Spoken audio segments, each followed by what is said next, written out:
اسلام والمسلمین مولانا doctor Ghulam محمد فخر الدین شہید جو واقعاً مقام منا میں وہ قربانی حضرت اسماعیل جو عموماً وہ گوسفند کی وہ دمبے کی قربانی دی جاتی ہے، ظاہر ہے اصل قربانی وہ نہیں ہے، اصل قربانی تو تقویٰ ہے، ورنہ وہ تو ذبیحہ ہے۔ وہ جو آپ چھری چلا رہے ہیں وہ تو ذبیحہ ہے، وہ سارا سال بھی کریں تو ذبیحہ ہے، لیکن اگر ان ایام میں کریں تو قربانی ہے۔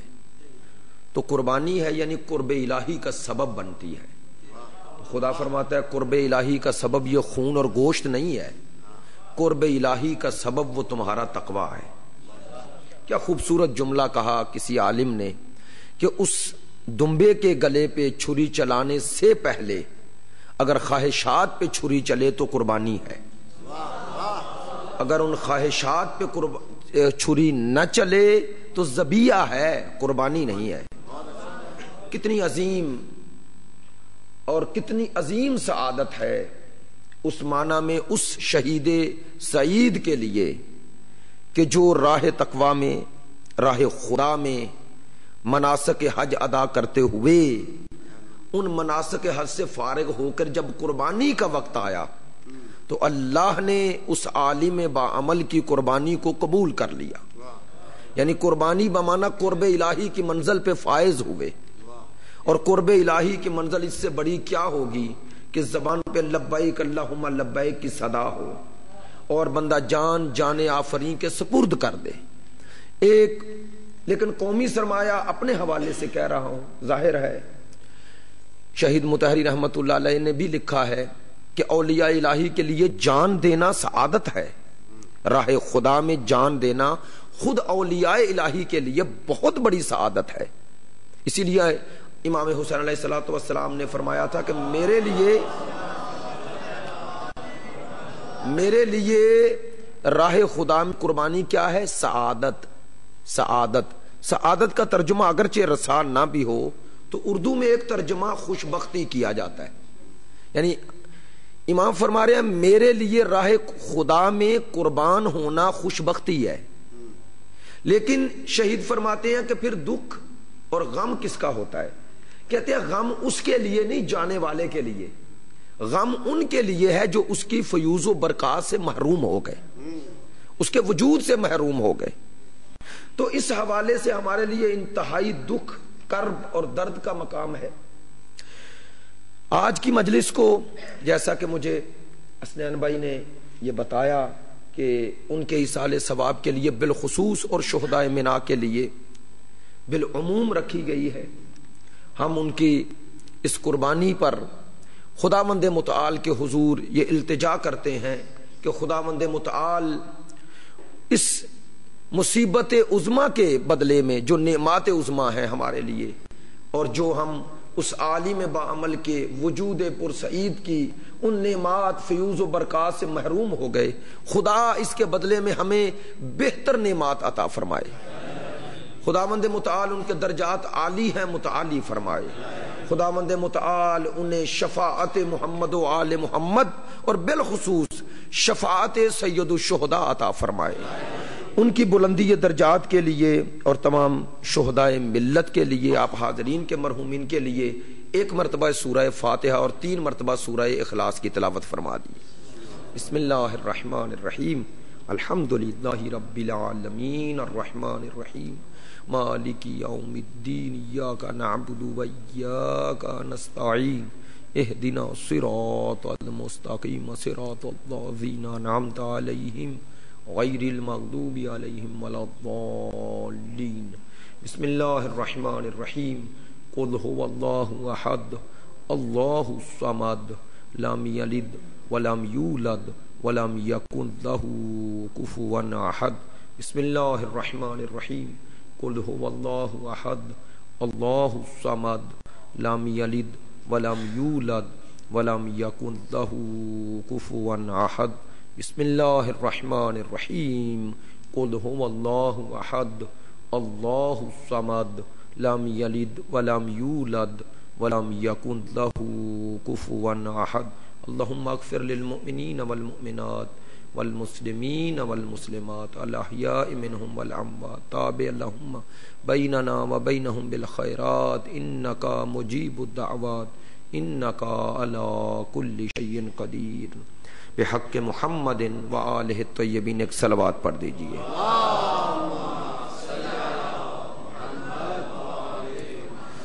عزیزان محترم، یہ 4 روزہ مجالس میں عنوان گفتگو موجودہ حالات کے تناظر میں جو منتخب کیا ہے اسی حوالے سے گفتگو کا سلسلہ 1 محرم سے بھی جاری ہے.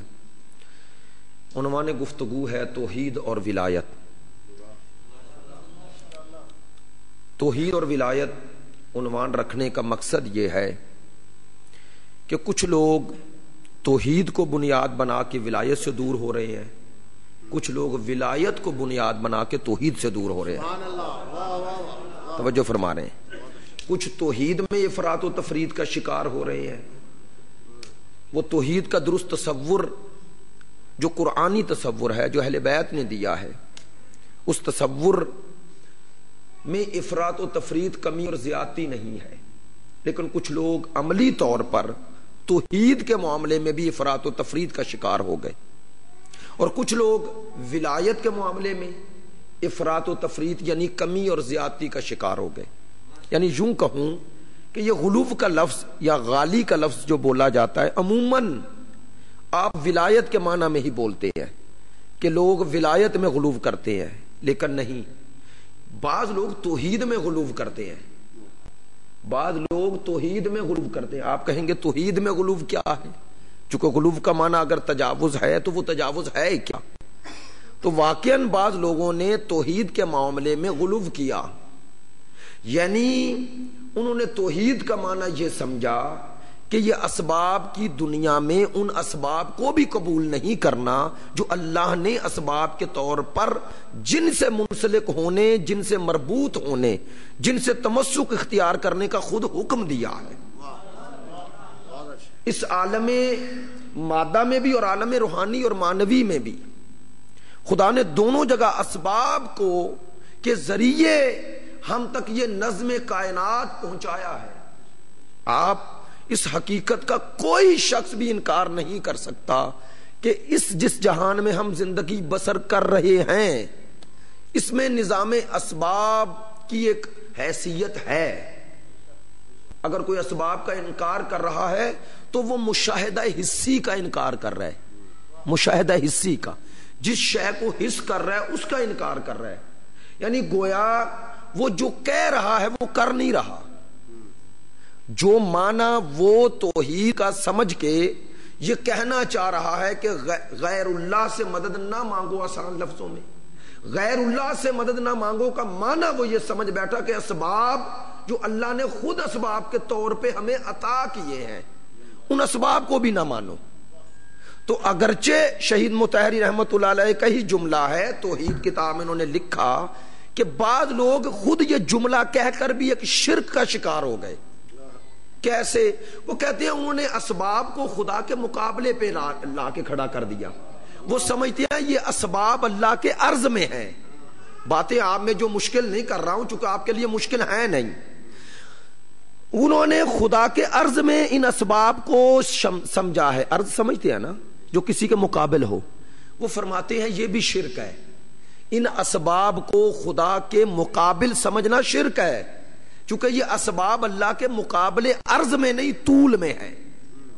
اور ہر وہ سبب جو اللہ نے طول میں قرار دیا ہے اسے اختیار کرنا ہی توحید ہے. نہیں توجہ فرمائی. وہ نظام اسباب میں اگر آپ یہاں سے شروع ہوں اور اوپر تک جائیں تو وہ طول میں یوں ہی ہوگا نا. وہ اسباب اگر ذات خدا تک پہنچ رہے ہیں، آپ ان اسباب کو اس لیے اختیار کر رہے ہیں کہ وہ ذات پروردگار تک پہنچانے کا سبب بن رہے ہیں. تو اللہ نے وہ اسباب خود ہم پر معین کیے، وہ اسباب خود ہمارے اندر پیدا کیے کہ ان اسباب کے ذریعے مجھ تک پہنچو. تو اب اگر کوئی ان اسباب کا انکار کر رہا ہے تو وہ سبب کا انکار نہیں کر رہا، وہ مسبب الاسباب کا انکار کر رہا ہے۔ بس ایک نقطہ ذہن میں رہے کہ یہ اسباب اس مسبب الاسباب کی جگہ نہ لے لیں۔ میری بات توجہ فرما رہے ہیں؟ اگر ان اسباب کو مستقل سمجھو تو شرک ہے، اگر ان اسباب کو طول خدا میں سمجھو تو عین توحید ہے۔ اب یہ سادہ مسئلہ ہے، سینکڑوں مرتبہ ممبر سے بیان ہو چکا، لیکن پھر بھی ضرورت ہے۔ بعض لوگوں نے، میں نے جو عرض کیا کہ اس معاملے میں بھی غلو کیا، تو اب یہی غلو ہے۔ اگر کوئی کہتا ہے غیر اللہ سے مدد نہ مانگو اور غیر اللہ کا معنی یہ لیتا ہے کہ ان اسباب کا بھی انکار کر دو، وہ اسباب مادی دنیا میں ہوں یا مانوی دنیا میں۔ اب وہ روحانی اور مانوی دنیا جسے آپ توسل کہتے ہیں، شفاعت کہتے ہیں، واسطہ کہتے ہیں، اس کو تو انسان حس نہیں کر رہا، لیکن جن اسباب کو حس کر رہا ہے ان کا تو انکار ممکن ہی نہیں۔ ان اسباب سے وہ مدد نہ لینا کا جو دعویٰ کر رہا ہے وہ خود جھوٹ ہے، جب وہ کہہ رہا ہے تب بھی جھوٹ بول رہا ہے۔ ان اسباب کائنات کا انکار کر کے زندگی کی بقا ممکن ہی نہیں ہے۔ دیکھیں میں آسان بات کرتا ہوں، خدا حی ہے نا، صرف حی ہے نہیں، محیی ہے۔ خدا صرف زندہ نہیں، زندگی دیتا ہے، ایسا ہی ہے نا؟ لیکن زندگی خود کیا ہے؟ علماء کہتے ہیں اس کی حقیقت کوئی نہیں جان سکا کہ زندگی کیا ہے، تو کہتے ہیں پھر زندہ کہتے کسے ہیں؟ کہتے ہیں زندہ اسے کہتے ہیں جس میں جو دو چیزیں ہوں، علم اور قدرت۔ علم اور قدرت یہ آثار حیات ہے، یہ بھی حیات نہیں، یہ آثار حیات ہیں۔ اب جس کا علم جتنا وسیع ہوگا اس کی قدرت اتنی وسیع ہوگی، اور جس کی قدرت جتنی وسیع ہوگی اس کی دائرہ حیات اتنا وسیع ہوگا۔ خدا کی ذات محدود کیوں نہیں؟ چونکہ خدا کا علم محدود نہیں، خدا کی قدرت محدود نہیں۔ توجہ فرما رہے ہیں؟ اب وہ منشاء قدرت اور منشاء حیات ہے، وہ محیی ہے، وہ صرف حی نہیں ہے، وہ محیی ہے۔ لیکن اب آپ سب سے پوچھتا ہوں، یہ جو حیات ہے، اس حیات کی بقا کا، یہ مادی حیات، یہ جسم جو باقی ہے، اس میں جو روح باقی ہے، اس جسم کی وجہ سے باقی ہے نا، تو خود اس جسم کی بقا کے لیے جو اللہ نے سبب حیات بنایا ان میں پانی ہے نا۔ اب پانی خدا تو نہیں، لیکن اللہ نے خود کہا کہ میں نے پانی کو سبب حیات بنایا۔ تو اگر مادی حیات کے لیے اس مادی پانی کو اللہ نے سبب حیات کہا ہے تو مانوی حیات کس سے ہے؟ ظاہر ہے وہ ظاہری زندگی کا معیار و ملاک اور ہے، اور وہ مانوی اور روحانی زندگی کا ملاک و معیار اور ہے۔ یہ ظاہری حیات کے اسباب میں سے ایک سبب پانی ہے، آب ہے۔ آب خود حیات نہیں، سبب حیات ہے۔ تو اسے سبب حیات کس نے بنایا؟ اس نے۔ اب جو کہتا ہے میں اسباب کو نہیں مانتا، اب وہ پانی کے بغیر بقائے حیات رکھ کے دکھائے۔ میری بات سمجھے ہیں؟ توجہ فرمائیے۔ اب انسان اپنی زندگی میں یہ جو مشاہدہ کر رہا ہے، حیات دینے والا وہی ہے، لیکن سبب حیات کا ذریعہ پانی کو بنایا۔ تو اب جو کہہ رہا ہے کہ میں اسباب کو نہیں مانتا، تو اسی سے پوچھا جائے کہ یہ جو زندگی تم گزار رہے ہو، اس زندگی کا سبب جو اللہ نے پانی کو بنایا اسے خدا سمجھ رہے ہو؟ خدا تو نہیں ہے لیکن سبب حیات ہے۔ اب توجہ فرمائیں، ماشاءاللہ جامعہ میں یہاں کچھ باتیں وہ بندہ کر دیتا ہے، اس لیے جا کے پڑھ لیں۔ ائمہ نے فرمایا کہ یہ جو حیات ظاہری کا سبب یہ پانی ہے، اور حیات باطنی کا سبب فرماتے ہیں آب کا، یہ ماں کا ایک ظاہر ہے ایک باطن ہے۔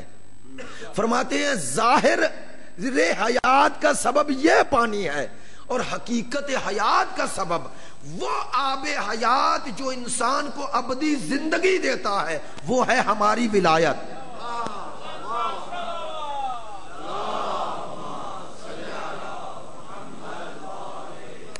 توجہ فرما رہے ہیں؟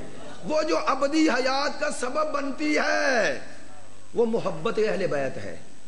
اب وہ حدیث تو آپ کو سینکڑوں مرتبہ سن چکے، اگر مبالغہ نہ کیا جائے، میں ایک لفظ پڑھوں گا، آگے آپ خود پڑھ لیں گے، وہ اسی بات کی طرف اشارہ ہے نا کہ من مات علی حب آل محمد ماتا. دیکھیں اس میں اصل پہلو کیا ہے، وہ آیت اللہ جوادی عاملی اسی آیت کی تفسیر میں کیا خوبصورت جملہ فرماتے ہیں من ماتا، جو مر گیا، علی حب آل محمد. کہتے ہیں اصل نقطہ وہ ماتا شہیدہ کا سبب کیا ہے، علی حب آل محمد. چونکہ کہا جا رہا ہے من ماتا علی حب آل محمد ماتا شہیدہ، مر گیا اور شہیدہ، شہادت کی موت مرا. کیسا مرا؟ وہ مرا ہے لیکن شہادت کی موت مرا. تو وہ سبب شہادت کون سی شے بن رہی ہے؟ سبب شہادت علی حب آل محمد ہے. تو محبت آل محمد میں یہ خصوصیت ہے نا کہ مرنے والے کو اب مرنے کے بعد بھی ایسی زندگی دے دی کہ اب وہ ابدی حیات پا گیا. نہیں، اب اس کا لفظ کا ترجمہ بدل دیں، من ماتا علی حب آل محمد، جو مر گیا اور محبت آل محمد میں مر گیا. ماتا، وہ مر گیا، اسے طبعی موت آ گئی، پھر کیا ہوا؟ شہیدہ. وہ مرا تو ہے لیکن سرکار فرماتے ہیں محبت آل محمد ایسی اکثیر ہے کہ وہ موت طبعی تو آئی لیکن موت حقیقی نہیں آئی. اب بس سمجھیں، جس کی محبت کا معیار و ملاک کیا ہوگا. اب ہر محب اہل بیت کا مقام بھی ایک جیسا نہیں، میری بات توجہ فرمائیں گے. اب وہ محبت اہل بیت کا مقام بھی ایک جیسا نہیں. آپ کہیں گے سب محبین ہے تو مقام ایک جیسا نہیں. میں آسان لفظوں میں اگر آپ سے پوچھوں آپ تائید فرمائیں گے کہ حضرت سلمان اور حضرت ابو ذر کا مقام ایک جیسا ہے؟ نہیں ہے نا. تو ہیں تو دونوں ہی صحابی، دونوں محب اہل بیت، دونوں صاحب ولایت. تو وہ جس نے مرتبہ بڑھایا وہ کون سی شے ہے؟ اس محبت کی بنیاد ہے معرفت. تو جس کی معرفت جتنی بلند اس کی محبت اتنی بلند، اور جس کی محبت جتنی بلند اس کی شہادت اتنی بلند.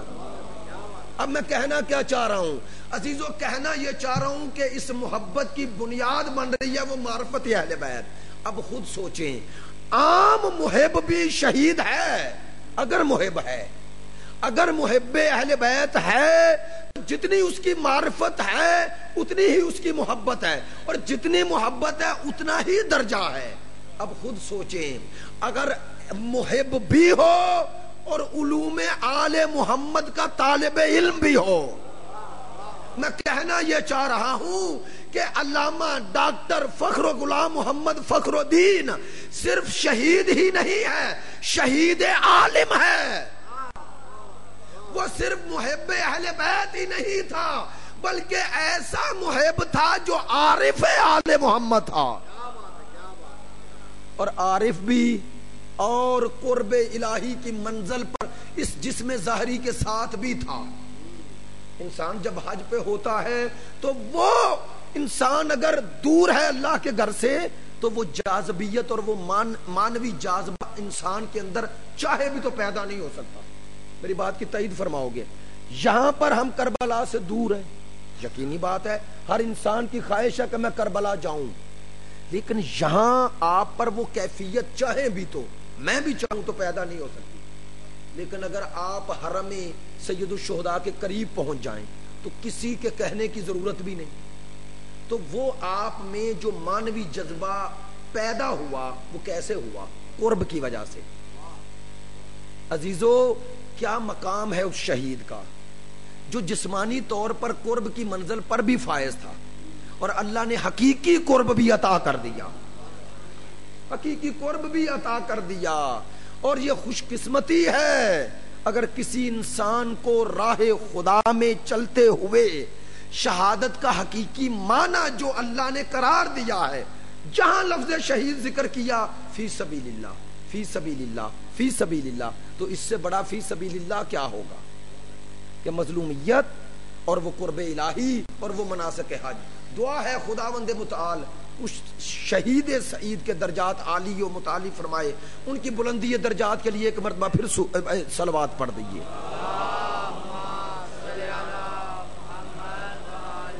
بلند آواز سے صلوات پڑھیے ذرا.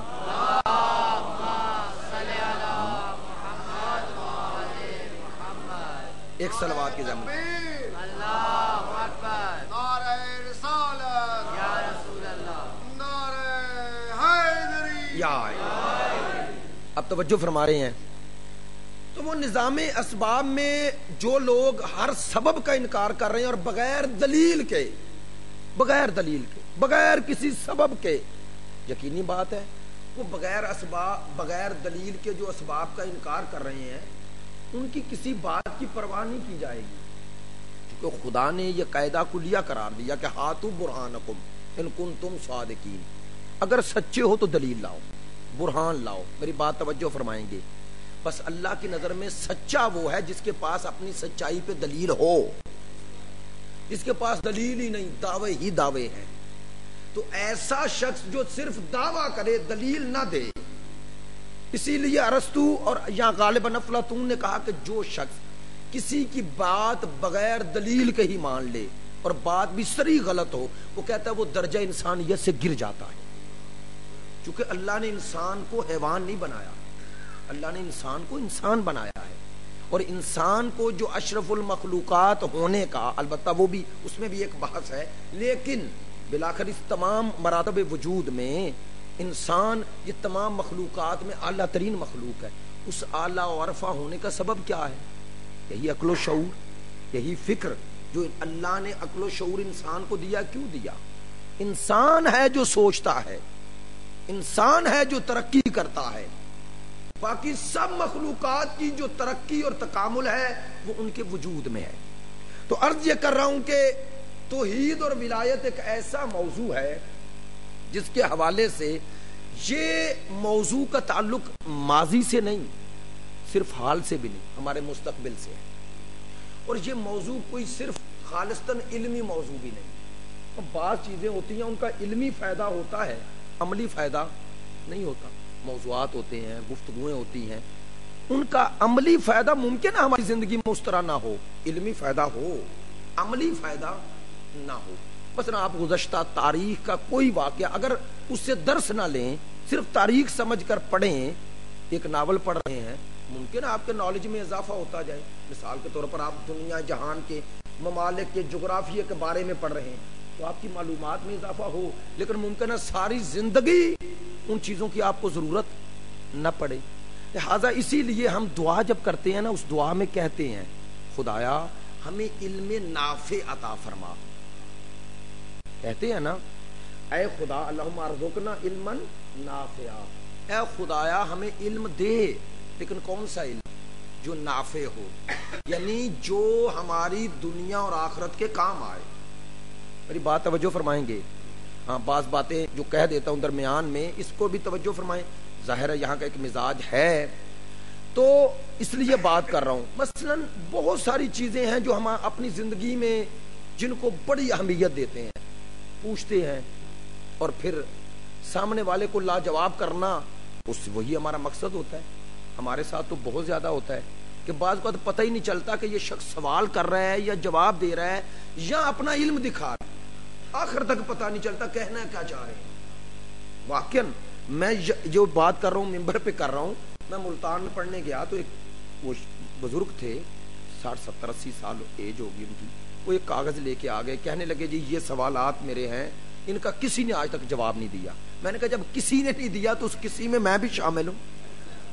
ہاں بھائی وہ کسی میں میں بھی تو شامل ہوں. مجھے آپ پوچھ رہے ہیں، مجھے کیا سمجھ لیا؟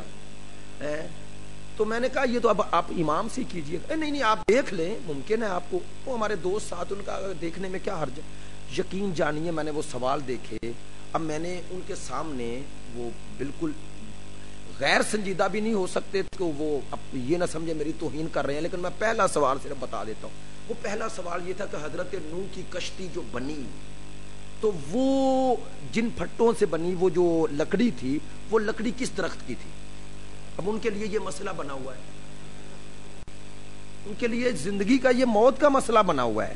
80 سال دیکھیں، معذرت چاہتا ہوں میں، چونکہ آپ انہیں نہیں جانتے، میں تو جانتا ہوں. میں اس لیے دیکھیں اب 80 سال کی عمر میں بھی ان کے لیے مسئلہ کیا ہے کہ وہ کس لکڑی سے بنی تھی. کیوں؟ نہیں، میں کہنا کیا چاہ رہا ہوں، 80 سال کی عمر میں بھی وہ علم حاصل کرنے کی طرف نہیں جا رہے جو ان کی آخرت کے لیے بہتری کا سبب بن جائے. بھائی قبر میں سوال یہ تھوڑا ہی ہوگا کہ حضرت کے نوح کی کشتی کس لکڑی سے بنی تھی. میری بات سمجھ رہے ہیں؟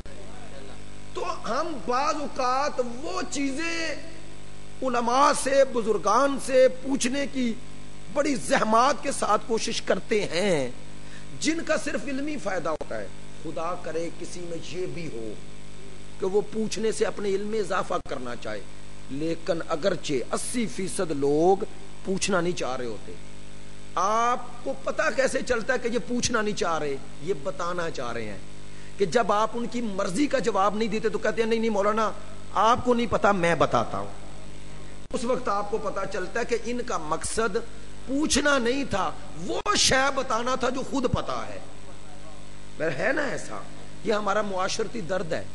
کیوں ہم انہی چیزوں میں جو زندگی بسر کر دیتے ہیں آخر عمر تک پتا نہیں چلتا کہ خدا نے جو علوم اہل بیت کے ذریعے ہم تک پہنچائے، جو ہماری زندگی سے مربوط ہیں، وہ حلال و حرام، وہ اعتقادات اگر وہ درست ہوتے تو خدا کی قسم اس منبر سے کوئی بندہ ہر بات کہہ کے ہم سے داد لے کے نہ چلا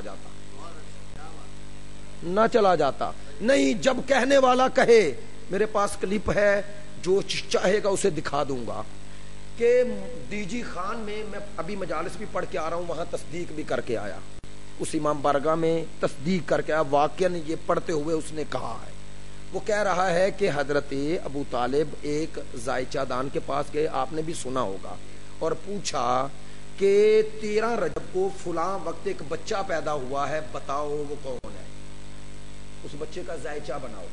اب وہ سارے اپنی خطابت میں کہتا ہے ذائچہ بنایا، پھاڑ دیا، بنایا، پھاڑ دیا، بنایا، پھاڑ دیا. تو اب پوچھا کہ کیوں بناتے جا رہے ہو اور بتا کیوں نہیں رہے؟ تو وہ کہتا ہے کہ اس ذائچہ دان نے کہا کہ یہ جو وقت تو بتا رہا ہے اس وقت میں اللہ پیدا ہو سکتا ہے، بچہ نہیں. یہ لکھی ہوئی بات نہیں، ویڈیو ہے ڈی جی خان میں امام بارگاہ حیدریہ، میں خود وہاں پوچھ کے آیا ہوں.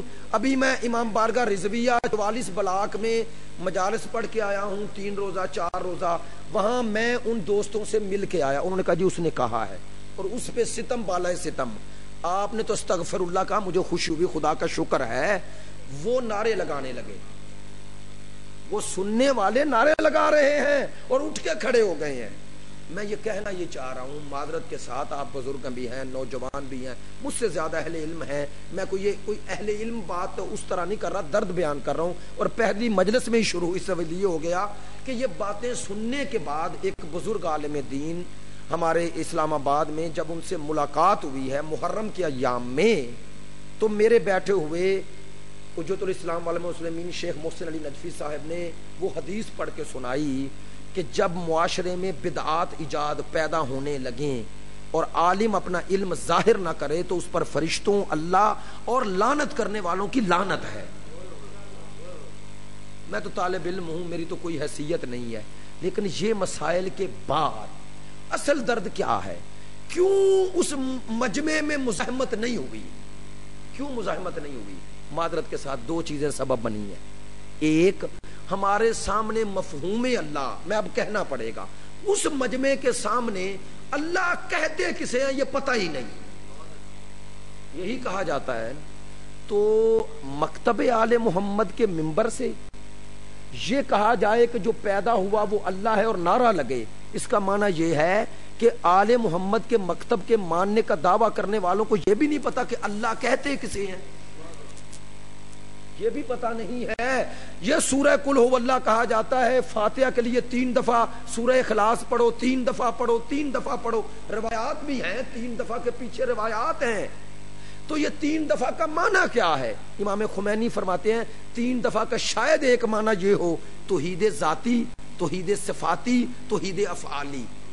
سمجھ رہے ہیں کہ پہلی دفعہ پڑھو تو توحید ذات کا اقرار ہے، دوسری دفعہ پڑھو تو توحید افعال کا اقرار ہے، تیسری دفعہ پڑھو تو توحید صفات کا اقرار ہے. یعنی ہم یہ مانتے ہیں کہ اللہ ذات میں، صفات میں، افعال میں واحد اور احد ہے. نہیں، قل هو اللہ میں کیا ہے؟ قل هو اللہ احد اللہ الصمد لم یلد. تو یہ پڑھ رہے ہیں نا کہ وہ نہ کسی سے پیدا ہوا نہ کوئی اس سے پیدا ہوا. جو یہ پڑھ کر بھی نعرے لگا رہا ہے اور جو سنا رہا ہے، اس کا معنی یہ ہے کہ یا ہم نے طے کر لیا ہے، یا طے کر لیا ہے کہ منبر پہ آنے والا جو کہے ہم نے اس کی تائید کرنی ہے، یا ہم نے یہ طے کر لیا ہے، یا نعوذ باللہ پھر یہ عقیدہ بعض لوگوں کا بن گیا ہے. اب میں جو بات آپ کی خدمت میں کہہ رہا ہوں، آپ ماشاءاللہ اس علمی مرکز میں بھی ہیں، اچھے علاقوں سے ہیں اور آئے ہوئے ہیں، آپ کی بات سب تک پہنچنی چاہیے.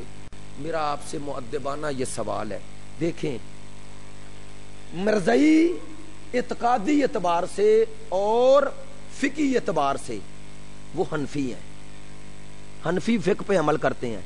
غلام احمد کی فقہ پہ عمل نہیں کرتے، ہاتھ باندھ کے نماز پڑھتے ہیں، ٹھیک ہے.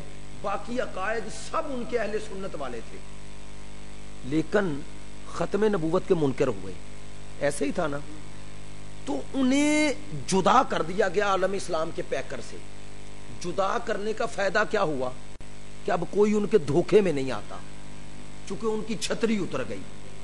میں کوئی بات کہنا چاہ رہا ہوں، میری بات آپ تک پہنچنی چاہیے، میری بات پہنچنی چاہیے. ان پر جو چھتری تھی کہ یہ عالم اسلام کا حصہ ہیں، وہ آسانی سے گمراہ کر لیتے تھے. پتہ ہی نہیں بندے کو چلتا تھا یہ جس سے بات کر رہا ہوں یہ ہے کون.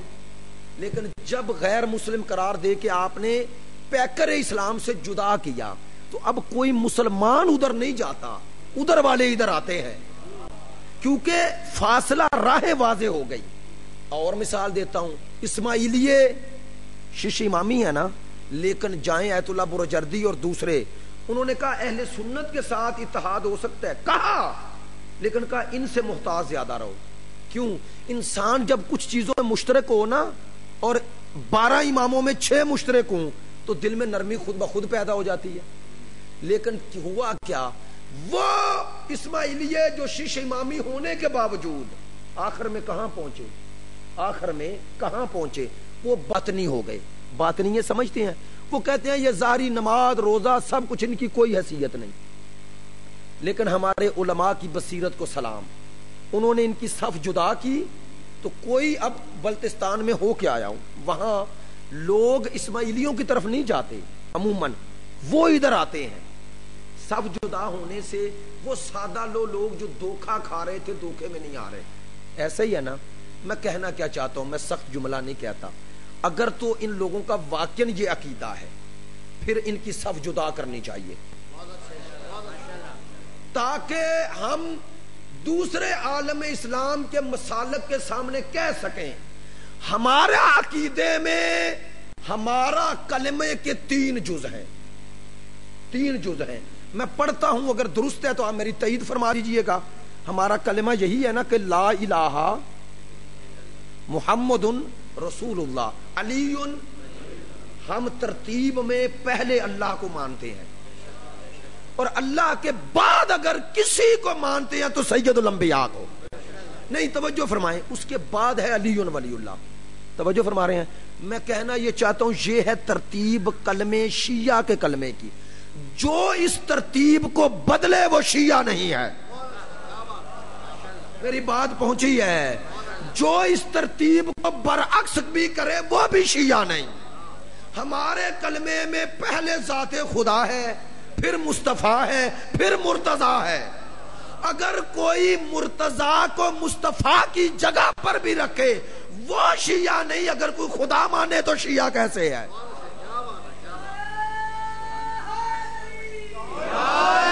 ہمارے عقیدے کی یہ بنیاد، ہم اگر اپنی اقرار کرتے ہیں تو توحید کا پہلے کرتے ہیں.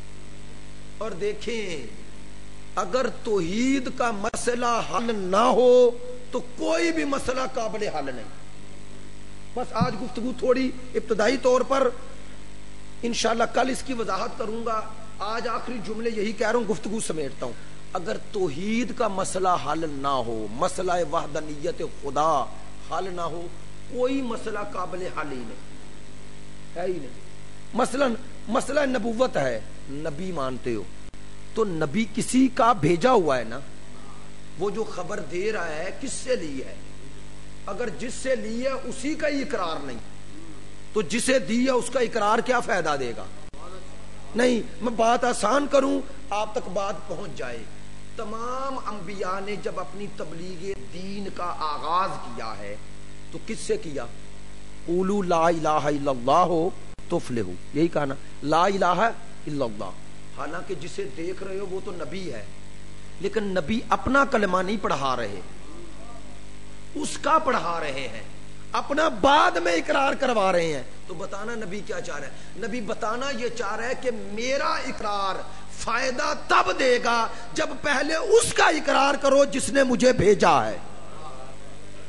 تو اگر آپ توحید کا مسئلہ حل نہیں تو نبوت کا بھی فائدہ نہیں. اچھا آگے چلو. امامت کا امام کون ہے؟ جو رہبری کرے. کس کے لیے رہبری کرے؟ تو کوئی منزل ہے نا جہاں تک پہنچانا ہے. وہ منزل کون ہے؟ جس نے اسے امام بنایا ہے.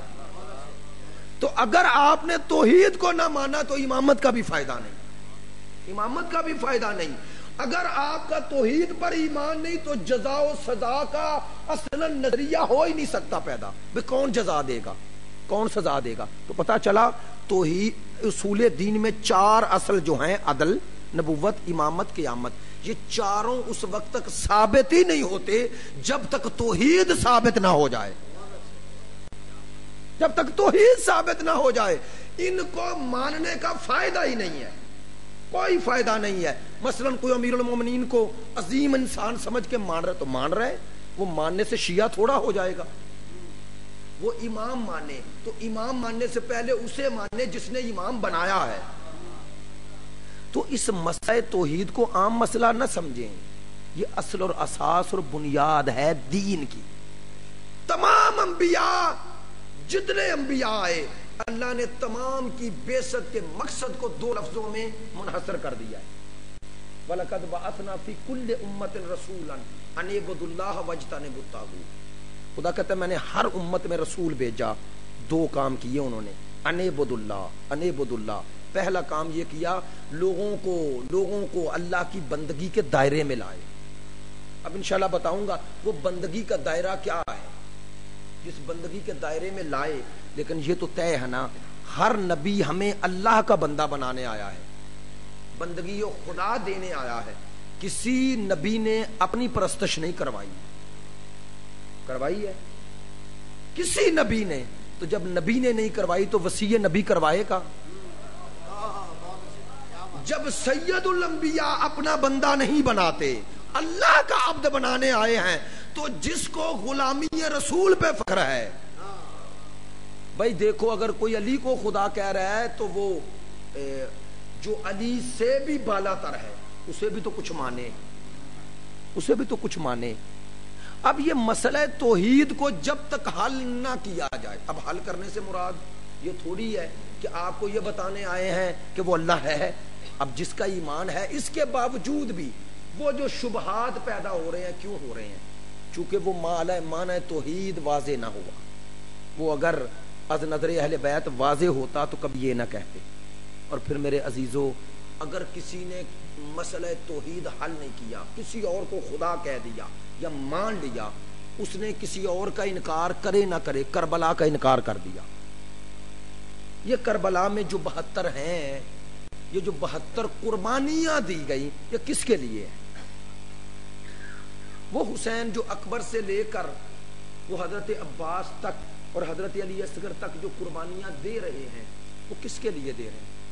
کس کی وجہ سے دے رہے ہیں؟ کس کی راہ میں دے رہے ہیں؟ وہ رضن بقضائی و تسلیما لامر، کس کے لیے کہہ رہے ہیں کہ تیری قضا پہ، تیرے فیصلے پہ راضی ہوں؟ کس کے فیصلے پہ راضی ہوں؟ کربلا سے اس کا تعلق نہیں ہے جو توحید سے دور ہے، امیر المومنین سے اس کا تعلق نہیں ہے جو توحید سے دور ہے، اسلام کے کسی حکم سے اس کا تعلق نہیں. یہ بنیادی مسئلہ ہے، یہ بنیادی مسئلہ ہے. یہ حل نہ ہو تو وہ باقی حل ہوتے ہی نہیں ہے، ہوتے ہی. اور کربلا کا محور و مرکز ہی توحید ہے. امیر المومنین نے فرمایا تھا یہ عشاق کی سرزمین ہے، عاشقوں کی سرزمین ہے. کس کے عاشق؟ خدا کے عاشق. فرمایا یہ پاکیزہ ترین انسان یہاں ان کے لاشیں گریں گی. وہ امام حسین علیہ الصلوۃ والسلام دعائے عرفہ میں کیا کہہ رہے ہیں؟ ہم بھول گئے. انہیں منبر پہ بیان کیا جانا چاہیے. اب زیادہ بیان کرنے کی ضرورت ہے. جو چیز جس وقت اس پر حملہ ہو رہا ہو اس کا دفاع ہی حسینیت ہے، دین کا دفاع ہے نا. تو علماء ہمارے کہتے ہیں دین کوئی ایسی چیز تھوڑی ہے جو کہیں پڑی ہوئی ہے اس کا دفاع کر لیں. نہیں، دین دو چیزوں کے مجموعے کا نام ہے، اصول دین اور فروع دین. ان دونوں کی حفاظت کا نام ہی حسینیت ہے. امام حسین نے جو دین بچایا یعنی اصول اور فروع بچائے. اور آپ زیارت عاشورہ میں بھی یہی کہتے ہیں اشہد انک قد اقمت الصلاۃ. اور کوئی چھوٹی قربانیاں ہیں، چھوٹی قربانیاں ہیں. خدا کی قسم دوسروں کو دین کا احساس ہو نہ ہو، شیعان علی اور شیعان حسین ان کو دین کا احساس دوسروں سے زیادہ ہونا چاہیے. کیوں؟ دوسروں کی دین پر کچھ خرچ نہیں ہوا اور آپ کی صرف جان خرچ نہیں ہوئی، آپ کی ناموس خرچ ہوئی ہے. دین کتنا قیمتی ہے جس کے لیے زینب کبریٰ ثانی زہرا وہ شریکت الحسین آج 12 محرم کا دن گزر گیا. میں پھر کہتا ہوں بعض دوست اگر متوجہ نہیں ہوئے، آج 12 محرم کا دن گزر گیا. پرسوں عاشور تھا نا. میں نے کیوں 2 دفعہ کہا آج 12 محرم کا دن گزر گیا؟ کیوں کہا؟ تاکہ دوست متوجہ ہو جائیں یہ لفظ 12 میں کیا خصوصیت ہے. پرسوں روزے عاشور تھا، علماء کرام بھی موجود ہوتے ہیں، پڑھے لکھے دوست ہیں. عزیزو، پرسوں سے لے کر آج تک بطول کے بیٹوں کے جنازے پہ غور و کفن پڑے تھے. اب کسی حادثے، کسی واقعے کے تاثرات میں اس واقعے کے اثرات جو ظاہری نظر آ رہے ہوتے ہیں نا، وہ انسان کے قلب پر ایک اثرات چھوڑتے ہیں. ایسا ہے، فطری مسئلہ ہے. مثلا کسی بہن کا جوان بھائی اگر دنیا سے چلا جائے تو اس بہن کے لیے یہ دکھ بڑا عظیم ہوتا ہے اور اسے کوئی بیان نہیں کر سکتا. یہ بہن کی کیفیت ہے، اس کیفیت کو کوئی سمجھ نہیں سکتا، بہن ہی سمجھ سکتی ہے. ایسا ہی ہے نا. لیکن میری بات کی تائید فرماؤ گے عزیزان محترم، اگر کسی کا غم جتنا بھی بڑا ہو نا، وقت گزرنے کے ساتھ ساتھ وہ غم کم ہوتا ہے. غم کم کیسے ہو جاتا ہے؟ وہ جو بھائی دنیا سے چلا گیا، وہ جو آپ کا عزیز چلا گیا، اس کا غم کم کیسے ہوتا ہے؟ آپ میری بات کی تائید فرماؤ گے. غم کم ہونے میں کچھ چیزیں مؤثر ہوتی ہیں. کیا مؤثر ہوتی ہیں؟ مثلا اگر کسی کا جوان بھائی چلا گیا ہے اور اسے غسل مل جائے، اسے کفن پہنا دیا جائے، اس کا جنازہ بڑا عزت و احترام سے ہو، اسے دفن کر دیا جائے اور عزیز و اقارب پرسہ دینے آ جائیں. اب میری بات سمجھ رہے ہیں؟ یہ چیزیں مؤثر ہوتی ہیں غم کم کرنے میں. ایسا ہی ہے نا. بہن کی وہ کیفیت، ماں کی وہ کیفیت، بھائی کی وہ کیفیت، بیٹے کی وہ کیفیت جو پہلے دن ہوتی ہے دوسرے دن کم ہو گئی، تیسرے دن اور کم ہو گئی، وہ 40ویں تک کم ہوتی رہتی ہے. کیوں کم کیوں ہو رہی ہے؟ چونکہ اسے تسلی ملتی جا رہی ہے کہ وہ جو دنیا سے گیا اس کو عزت و احترام سے دفن و کفن و غسل مل گیا اور عزیز و اقارب مجھے پرسہ دینے آ گئے. اب ان کربلا والوں کا غم کیوں مناتے ہیں؟ اگر کوئی اپنا بھی چلا جائے تو ان کا غم کیوں مناتے ہیں؟ عزیزو، میں ایک جملہ اور کہتا ہوں تاکہ آپ ذہن قریب ہو جائے. یہ 2 سال پہلے آرمی پبلک سکول میں واقعہ ہوا. بچے شہید ہو گئے بے دردی کے ساتھ. کہتے ہیں آرمی کے آفیسرز نے کہا کہ ان کی تصاویر نہ دی جائیں، تصاویر چھپا دی گئیں. میں نے کچھ دن پہلے، کچھ ماہ پہلے ایک ٹی وی پر انٹرویو دیکھا اسی شہید ہونے والے بچوں کی ایک ماں کا. اس نے ایک جملہ کہا پوچھنے والی خاتون تھی، اس نے پوچھا ماں سے کہ آج آپ کا غم کیسا ہے؟ وہ بچے کی تعریفیں کر رہی تھی، میرا بچہ بہت ذہین تھا، فتین تھا، متین تھا. اور اس نے کہا آج آپ کی کیا کیفیت ہے؟ سنیں گے اس نے کیا کہا. حیرانگی کا جملہ تھا لیکن اس نے وضاحت کی. کہنے لگی آج میرا غم کم ہو گیا. پوچھنے والی نے کہا کیسے بیٹا ہے آپ کا؟ کہنے لگی آپ ٹھیک کہہ رہی ہیں، کم اس لیے ہو گیا کہ پورے پاکستان نے میرے غم میں شریک ہو گیا. کہتی ہے بلا تفریق مذہب و ملت ہر شخص نے اس غم کو اپنا غم سمجھا. سنیں گے ماں نے کہا مجھے اور میرے شوہر اور میرے بچوں کو یہ احساس پیدا ہوا کہ اس غم میں ہم تنہا نہیں ہیں، تنہا نہیں ہیں. دوسری بات جو اس نے کی، کہتی ہے میری بڑی بیٹی نے ایک کام کیا ہے کہ میرے بیٹے کے استعمال کی اور تصاویر جو چیزیں تھی اس نے چھپا دی ہیں. اب چونکہ میرے سامنے میرے بیٹے کی کوئی تصویر نہیں، کوئی اس کے استعمال کی چیز نہیں، اب میرے دل کو تسلی ملتی جا رہی ہے چونکہ وہ سامنے نہیں ہے. آپ متوجہ ہیں کہنا کیا چاہتا ہوں؟ عزیزو، کربلا والوں کے غم کو کون سمجھے؟ بطول کی بیٹیوں کے غم کو کون سمجھے؟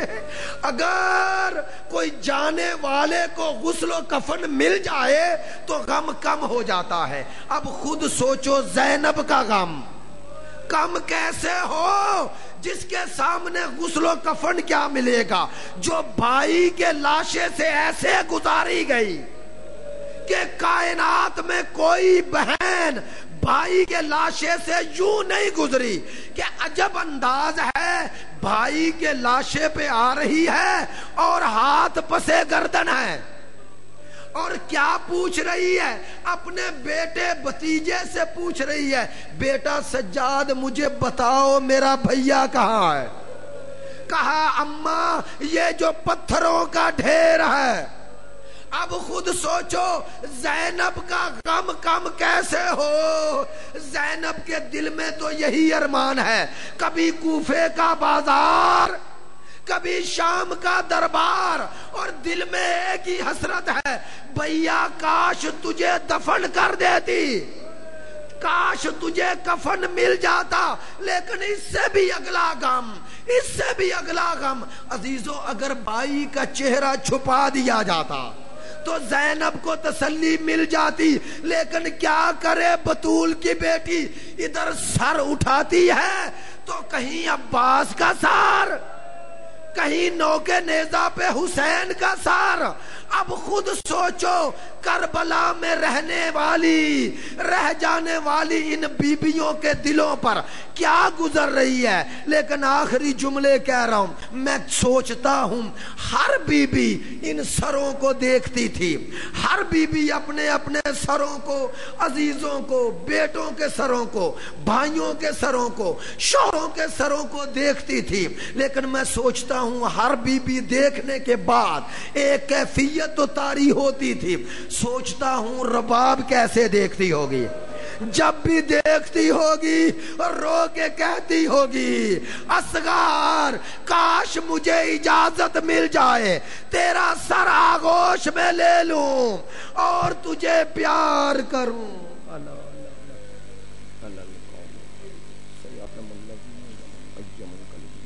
خدایا بحق محمد و آل محمد ہماری اس عبادت کو شرف